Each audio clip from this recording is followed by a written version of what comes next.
Place au troisième épisode de notre série consacrée aux artisans au savoir-faire d'exception. Nous sommes ce soir à Vitry-les-Reims où nous suivons Loïc, expert en ferronnerie d'art, un métier rare reconnu au titre des entreprises du patrimoine vivant. Reportage Luc Sarès et Raphaël Doumergue.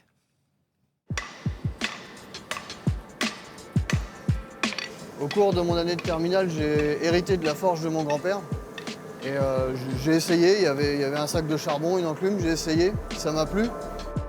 Depuis, chauffer le métal, le modeler est devenu le métier et la passion de Loïc, employé dans l'entreprise Toffolo et Fils à Vitry-les-Reims. Avec son collègue Saro, il travaille aujourd'hui en binôme pour refaire la nouvelle croix de l'église de Sévigny-Walep dans les Ardennes. Il faut considérer un peu l'acier comme de la pâte à modeler. On va vraiment travailler par déplacement de matière. Et du coup, la première étape, ça va être vraiment l'ébauche, comme je disais, pour essayer d'envoyer la matière là où on veut, même si c'est un peu grossier. Après, on va affiner. Ça va être bourrin par moment et ça va être très fin à d'autres moments. Un travail de patience, d'efficacité et de précision. Entre chaque chauffe, le duo n'a que 2 minutes avant que le fer ne se refroidisse. Ça fait quelques années que je bosse avec Loïc. Donc on a appris à se connaître, on connaît les gestes de l'autre, on sent instinctivement où est-ce qu'il veut en venir. Quand je vois son outil, quand je vois l'angle, je vois quel genre de force je dois donner, quel genre de coup je dois donner. La ferronnerie d'art, c'est ce que préfère Loïc, mais ce n'est pas la seule activité de l'entreprise. Ce qui m'a plu dans ce métier, c'est la diversité des choses qu'on peut faire en ferronnerie et puis en serrurerie métallerie en général.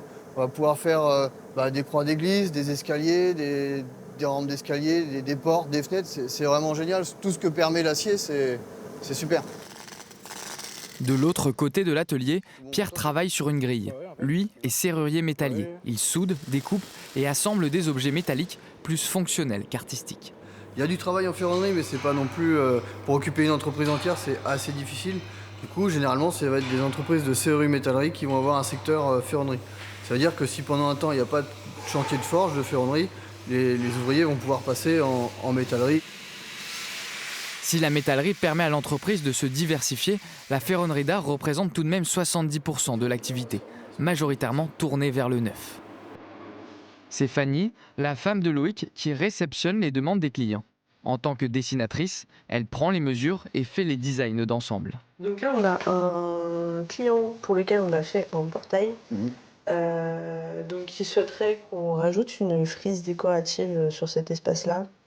Non, je trouve ça, et puis je te rentre. Loïc, lui, va dessiner les ferronneries. Pour ce portail, il plonge chercher ses inspirations dans ce qu'il appelle la Bible des ferronniers, un livre de dessin qui date de 1881. Des dessins ensuite transposés à échelle grandeur nature qui lui servent de modèle.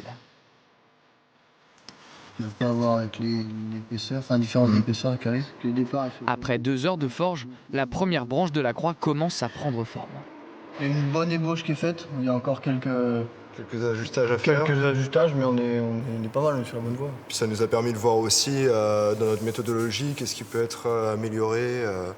Certaines choses, on aurait pu s'y prendre différemment pour gagner du temps.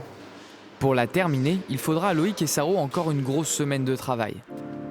Mais certains projets qui leur sont confiés peuvent être plus longs et grandioses. Dans la cathédrale de Reims, Loïc revient pour admirer des bougeoirs qui comptent parmi ses plus belles œuvres. Il a mis plusieurs mois à les réaliser. C'est toujours un plaisir de travailler pour le patrimoine parce que déjà on sait que les ouvrages ils vont être utiles, ils vont être vus, ils vont durer des siècles. Voilà, j'ai un peu participé à la beauté du monument, modestement par rapport à tout le reste. Une fierté pour l'artisan qui n'a qu'un rêve, continuer à faire ce qu'il aime.